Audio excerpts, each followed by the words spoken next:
So someone recently reached out and asked me, how can I trust junior developers on the team to work on the important stuff? He said this was something he really struggles with when building out his teams.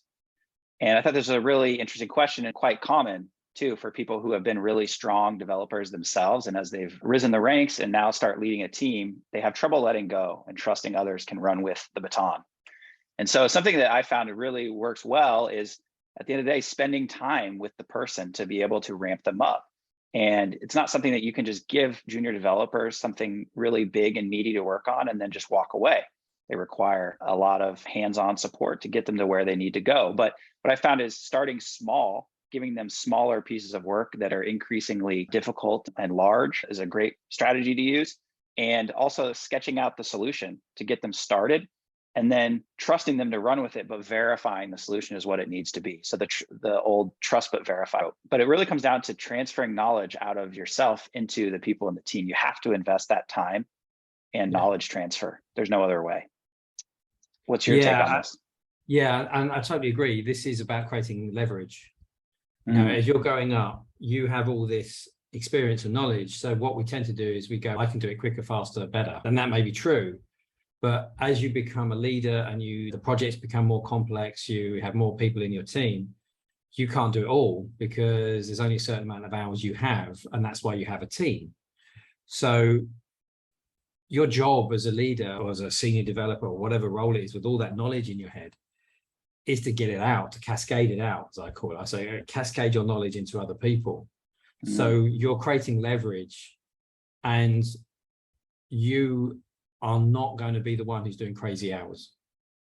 And that's what often happens because, well, they don't know how to do it or they do it badly and I have to come back and correct them. I might as well just do it myself.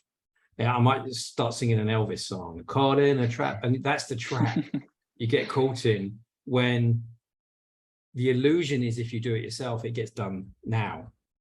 But then what happens is when you've got 6 developers or 8 developers, or you've got 3 really important streams of work, and you understand all of them, and you can dive in with your expertise and do all of them, but you are caught in the trap. How many hours are you doing?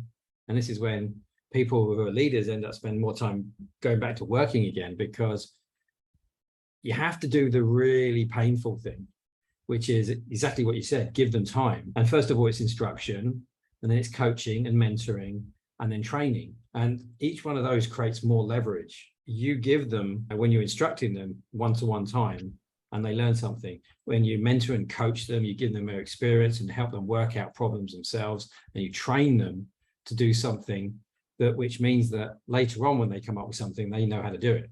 So it feels very counterintuitive because you want the result right now. But if you put that program, you're giving them time, eventually what you do is you get someone who can work at a much higher level without a lot of your guidance, and you get all your time back so you can do what you're meant to do. But we tend to default back to, I can do it now. And the illusion is, if I do it, it gets done, tick. But actually, you end up with just more ticks on your to-do list.